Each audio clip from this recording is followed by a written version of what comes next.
Siloam is een stichting die bestaat 25 jaar. De basis van ons werk is het opvangen 24 uur per dag, 7 dagen per week van kinderen die chronisch en of terminaal ziek zijn.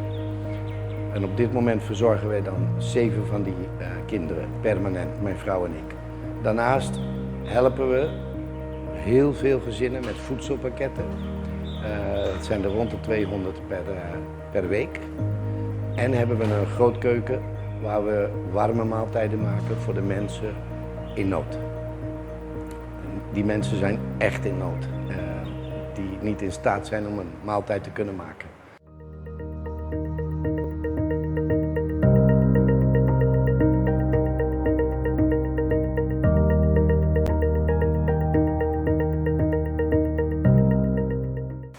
Aankomende zaterdag gaan we een bazaar houden voor onze stichting Siloam.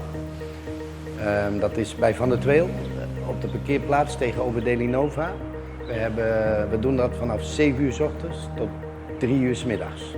We hebben enorm veel spullen gedoneerd gekregen van allerlei bedrijven van Curaçao. En dat vinden we prachtig, want dit is echt een actie van Curaçao voor Curaçao. Enorm veel spullen in cosmetica, in voedsel, van alles eigenlijk, voor iedereen wat wil.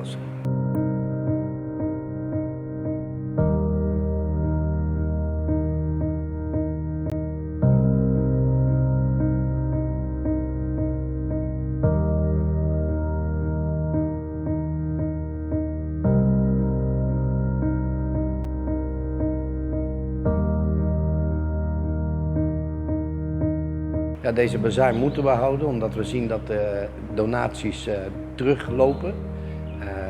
Niet omdat men het werk niet goed vindt, maar juist omdat men het zelf niet meer kan dragen. In Nederland zijn er energieproblemen, mensen hebben steeds minder te besteden. En het eerste wat dan wegvalt is donaties aan stichtingen. En dat is ons probleem op dit moment. En gelukkig zijn er verschillende bedrijven die ons hier aan meehelpen, zodat we weer een tijdje deze maaltijden kunnen blijven maken. Verwacht je dat het probleem gaat aanhouden of zie je het toch wel een beetje dichter aan de horizon? Ja, dat is altijd moeilijk. Je hebt altijd de ups en downs en je hebt altijd wel de extraatjes die weer komen of iemand die een groot bedrag doneert. Maar ik denk dat dit wel een langdurige tijd wordt en dat we dit zullen moeten herhalen. Om maar door te kunnen gaan voor de mensen in nood.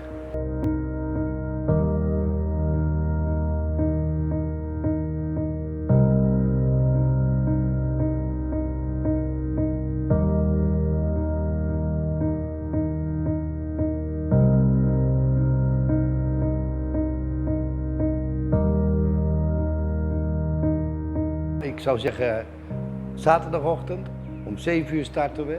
We hebben van alles, kom langs en kom rustig spulletjes kopen, want het is goedkoop. Het is 1, 2, 3 euro gulden. Het is goedkoop, dus kom allemaal.